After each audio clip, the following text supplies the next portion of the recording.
여러분 안녕하세요. 롱장입니다. 지금 부동산 시장, 특히 아파트 시장은 좋을까요? 아니요. 저는 좋지 않다라고 평가하고 싶습니다. 왜 그럴까요? 너무 다양해요. 현상이 어떤 데는 많이 올라가고 있고 어떤 데는 전혀 못 올라가고 있습니다. 그리고 지금도 급매가 다시 나오는 곳이 있어요. 좀 이 지역을 말씀드리면 여러분이 기분이 약간 상하실 수도 있는데 서울에서 꼽자면 여러분 도봉구 가보세요. 좀 더 좁혀드리고 싶은 데는 도봉구라고 할게요. 도봉구가 지금 분위기가 옛날만큼 나쁘진 않은데요. 금매가 팔렸죠. 그리고 금매가 다시 나와요. 이런 지역이 있고 금매가 팔리고 금매는 더 이상 나오지 않아요. 그리고 호가를 올리면 따라오는 동네도 있어요. 천차만별이에요. 그런데 이 시장 안에서 조심해야 될 점 한 가지, 그리고 앞으로 여러분이 관심 있게 지켜봐야 될 것 또 한 가지, 이렇게 두 가지로 오늘 영상에서 전달해 드리고자 합니다. 같이 한번 보시죠. 시청하시기 전에 구독하기, 좋아요, 멤버십 부탁드리고요. 멤버십은 매주 토요일 라이브를 진행하고 있습니다. 그리고 제 정규 강의 16기 접수 기간이고요. 자세한 내용은 아래 링크에서 모두 확인이 가능하세요. 핫한 부동산 시장, 중개업소는 한겨울 왜?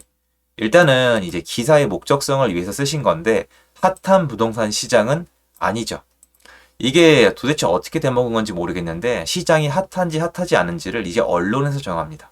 언론에서 데이터를 끌어다가 올라갑니다. 내려갑니다. 요새 분양시장 어때요? 핫하세요? 옛날에 저 분양시장 좋을 때에 비하면 진짜 어린 반푼어치도 없어요. 그냥 사람들이 모델하우스에 들어가는데 대기를 3시간? 제가 예전에 청약을 넣었는데 그때 거기가 구리 다산이었거든요. 오전 11시에 가서, 농담 아니에요 여러분. 제가 제 몸으로 한 거예요. 오전 11시에 도착을 해서 그날 다음날 새벽 1시에 청약서를 썼어요. 그게 특별 공급이 그 당시에는 오프라인밖에 없었어요. 온라인이 안 됐었거든요. 그러니까 총 14시간을 서서 기다린 다음에 쓰고 간 거예요. 대기표 받고 했는데 지금 좋다고요? 아직 아니고. 시장이 핫하다고요? 아니요. 절대 아니에요. 지금 시장 안 좋아요. 좋다라고 표현하는 거는 이슈를 끌기 위해서지 지금 시장이 좋다라는 표현은 틀려요. 왜 그러냐면 제가 지금 15년이 넘었거든요. 시장에서 돌아다닌 지가. 근데 이 상대평가가 있고 절대평가가 있죠.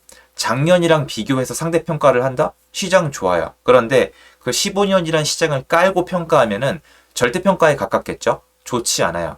그리고 이 기사의 내용이 그게 맞는 거예요. 왜가 아니라 지금 이런 거예요. 예를 들어 드릴게요. 잠실 S인데요. 여기만 이렇게 좋은 거예요, 지금. 다 이런 게 아니고 이런 지역이 넓어지고 있고 문제는 이런 시장을 넘어서 전세 시장도 문제가 되고 있는 게 문제고 이거는 사전에 충분히 예측이 가능했고 제가 여러 번 말씀을 드렸고 현장에서 이 현상에 대해서 지금 반년이 넘게 말씀을 드렸을 뿐이에요. 자, 보시면은 가격이 많이 올랐죠. 자, 가격이 왁 하고 올라요. 다 지나간 일이에요. 근데 여기 아래 이 회색 막대기가 거래량이거든요. 보시면 거래량을 동반한 상승이었죠. 그런데 일정 시점 이후 여기서 봐보세요. 여기서부터 올라가고 내려가는데 거래량이 없어요. 자, 갔죠. 중개사님들은 거래가 많이 되는 게 중요한 거지 시장이 올라가든 내려가든 아무 상관없어요. 가격이 올라가면 중개비가 올라가지 않냐고요? 그대로 다 내지 않는 사람도 많을 뿐더러 그래도 계약 건수가 많은 게 좋고요. 이거 중개사님들 다 동감하실 텐데 올라가면 올라갔다고 난리, 내려가면 내려갔다고 난리. 당신이 내려간다고 하지 않았냐? 당신이 올라간다고 하지 않았냐? 그래서 굉장히 피로감을 많이 느끼시고 요새 폐업을 안 하더라도 실장님을 잘라요. 그리고 근무 시간을 줄여요. 그리고 부업을 뛰세요. 그리고 요새 다시 와서 돌아왔지만 아직 한참 멀었죠. 중개사님들 계시면은 아래 댓글 달아주시면 감사하겠습니다. 중개사님들은요, 요 시장이 제일 좋아요. 댓글 달아주면 제일 감사해요. 적당한 거래량, 적당한 시장의 움직임, 이게 좋아요. 이때 사고 나요. 그리고 거래한다 그랬다가 취소하고 와서 따지고 와서 들어놓고 이럴 수가 있단 말이에요. 많이 힘든 부분이 생기겠죠. 자, 그러면 이건 무슨 뜻이냐? 우린 어떻게 이해해야 되냐? 뭘 조심해야 되고 뭐를 기대해야 되냐? 요걸 좀 정리를 해드릴게요. 이건 무슨 뜻이냐면 거래가 없다는 거예요. 서울 아파트 한 달 평균 거래량이 데이터로 제가 쓰는 게 아니라 원래 데이터가 6천 건이에요. 늘어난 겁니다. 아파트가 많이 늘어났으니까요. 6천 건인데 지금 4천 건을 못 넘고 있고요.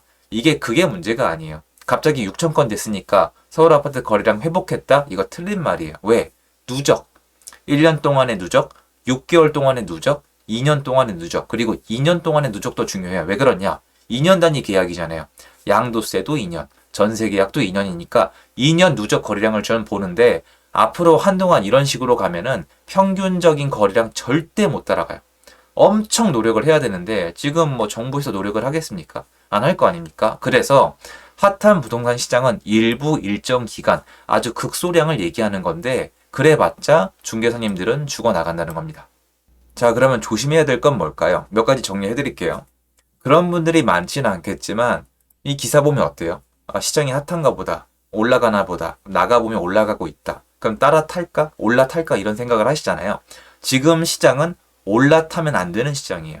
세 가지 때문에 그런데요. 제가 세 가지를 말씀드리기 전에 이 반등이 의미가 없다. 다시 내려갈 거다. 이런 게 아니에요. 지금 시장은 예측이 상당히 어렵습니다. 옛날이랑 시장이 다른데 예전 시장 그대로 지금 분석해서 맞출 거라고 큰 소리 치고 있는 분들이 저는 얼마나 현장에 안 나가보고 실제로 투자를 안 해봤는지 그냥 할 말을 잃곤 합니다. 제 생각엔 그래요. 자, 세 가지. 첫 번째, 거래량이 너무 없어요. 거래량이 수반이 돼야지 시세가 다져져요. 그만큼 사람들이 인정을 하는 거니까요. 그런데 지금은 내려갈 때도, 옛날에 올라갈 때도, 내려갈 때도, 올라갈 때도 시장이 성격이 변하면서 뭔가 거래량이 동반이 안 되기 때문에 이게 시세가 좀 인정될 때까지 기다려야 돼요. 그러면 야, 네 생각에 어떻게 해야 돼 인정이 되느냐? 거래량이 이 단지엔 적죠. 그러면 합치면 됩니다. 넓은 지역까지. 부족하면 이만큼이라도 합쳐야 돼요. 그래서 지역을 다 합쳤는데도 시세가 탄탄하게 다 올라갔다. 여기 지역 반경 한 5km까지 다 올라갔다. 그러면 거래량이 꽤 되겠죠? 전 그때 인정을 하는데 지금은 약간 애매한 단계예요. 너무 장시간 동안 거래가 없었습니다. 일단 요걸 한 가지를 보고 있고요. 두 번째로 이 급격하게 움직인 이 그래프. 요 부분을 보면은 올라갈 때, 내려갈 때, 올라갈 때가 급격한데 지금 시장에서 포인트는 뭐냐면은 왜 이렇게 갑자기 올라갔냐? 이때 왜 이렇게까지 많이 내려갔냐? 요 부분. 이게 무슨 뜻이냐? 사람들이 망했죠. 못 버텨서 사람들이 집을 초급매로 판 거예요. 급급매로. 지금은 집을 가지고 있으면 가만두질 않거든요. 그래서 이 사람들의 초급매를 잡기 시작하면서 좀 올라왔죠. 문제는 이제 그 초급매를 내놓는 사람들이 없어요. 여기 급매, 초급매, 무너진 사람들의 그 저렴한 상품을 잡으면서 여기까지 왔잖아요. 정확한 시점까지는 모르겠지만 그럼 여기서부터 이제 다시 수급의 문제인 거예요. 왜냐? 이 회복세가 전국적으로 퍼지지가 않았거든요. 그리고 마지막 세 번째가 그거예요. 여기가 아직 반등이 안 되는 지역이 너무 많아요. 예를 들어서 조금만 좀 떨어진 데로 가볼까요? 이런 데 볼까요? 광장동에. 보시면 확실히 잠실이랑 달라요. 똑같이 움직여야 된다는 뜻은 아니에요. 쉽게 얘기해서 조심할 점들이잖아요. 거래량이 너무 없으니까 아직 시세가 인정이 되기에는 좀 더 이 확장이 퍼져야 되고 두 번째로 더 이상 저렴한 매물이 없기 때문에 지금부터는 수급을 다시 한번 살펴봐야 되고 세 번째로 똑같은 취지이긴 하지만 여기 말고도 살 수 있는 곳이 많은데 상승한 곳을 따라잡는 거는 조심스러운 게 맞다. 사면 안 된다가 아니라 조심해야 되는 뜻이에요. 저는 요거를 여러분에게 중요하게 좀 얘기하는 이유가 뭐냐면은 요런 기사들을 이용해서 사람들이 지금 빨리 따라가야 된다. 사야 된다. 그리고 이 얘기가 나옵니다. 이거 봐라. 역시 강남 3구 잠실이다. 여기를 사야 된다. 그거에 넘어가시기보다는 여기가 잠실이라서 오른다기보다는 잠실이라서 먼저 회복한다는 표현이 맞거든요. 그래서 역사나 전반적인 부동산 시장을 공부를 한 다음에 여기가 아니라 다음 지역이 어디로 갈지를 좀 선택해 보는 게 훨씬 더 좋다고 생각을 합니다. 자, 그러면 이 조심해야 될 점 말고 여러분이 좀 관심 있게 봐야 될 점이 뭘까요? 똑같아요, 여러분. 관심 있게 봐야 되는 거는 이겁니다. 여기가 이 거래량 없이 지나왔죠. 그러면 이게 여태까지 역사적으로 이 거래량이 왜 있었을까요? 그렇죠? 부동산 시장이 존재해 왔기 때문에 거래량도 존재했던 거죠. 그러면 이렇게 없는 거래량으로 시세가 만들어져 온 시장에서 다시 거래량이 늘어나게 되면 어떻게 될까요? 이렇게 요상한 시장이 연속적으로 갈지 아니면 예전처럼 거래량이 어느 정도 회복이 될지를 생각을 해봐야 되는데 저는 거래량이 회복이 될 거라고 생각을 해요. 왜냐면 전월세 시장에 많은 거래량을 뺏겼고 사람들이 선택을 포기한 시절이 있었어요. 이때. 선택을 좀 많이 포기했었거든요. 그럼 시장으로 이제 점차 돌아올 거예요. 거래가 이렇게 안 되면 정부 측에서 내수 경기나 세수에 굉장히 문제가 생기고 세금 부족하다고 지금 기사에 나오고 있거든요. 그러면 만약에 정부 입장도 마찬가지고 사람들의 주거 선택지 때문에 거래량이 다시 살아나게 된다면은 다시 한번 내려갈지 올라갈지를 생각해야 되는데 아까 말씀드렸죠. 망해서 급하게 팔아야 할 매도인들은 지금 점차 줄고 있어요. 그리고 전월세 시장이 반등하고 있고 월세는 정말 많이 올랐어요. 월세에서 전세로 가고 있거든요. 그럼 그 다음에 사람들이 거래를 하기 시작한다면 어떻게 될까요? 저는 이 다음에 만약에 거래량이 예전처럼 활성화가 되면은 시장이 이렇게 상승 압력이죠. 위로 올라가는 방향으로 상당히 압박감을 받을 수밖에 없다고 생각을 하거든요. 그래서 요 점에 대해서 좀 지켜봐야 되고 이것 때문에 선택을 할 거면 미리미리 빨리 하는 게 좋다고 생각하는 겁니다. 그래서 요 기사 생각해 볼 부분이에요. 중개업소 입구를 뭐예요? 거래량이에요. 거래량은 없는데 시장이 반등을 하고 있죠. 회복을 했죠. 다 하지 못하고 있죠. 그래서 조심해야 될 점, 그리고 우리가 좀 지켜봐야 될 점, 어떻게 보면 기회죠. 요거에 대해서 좀 정리해 봤습니다. 도움됐으면 좋겠습니다. 감사합니다.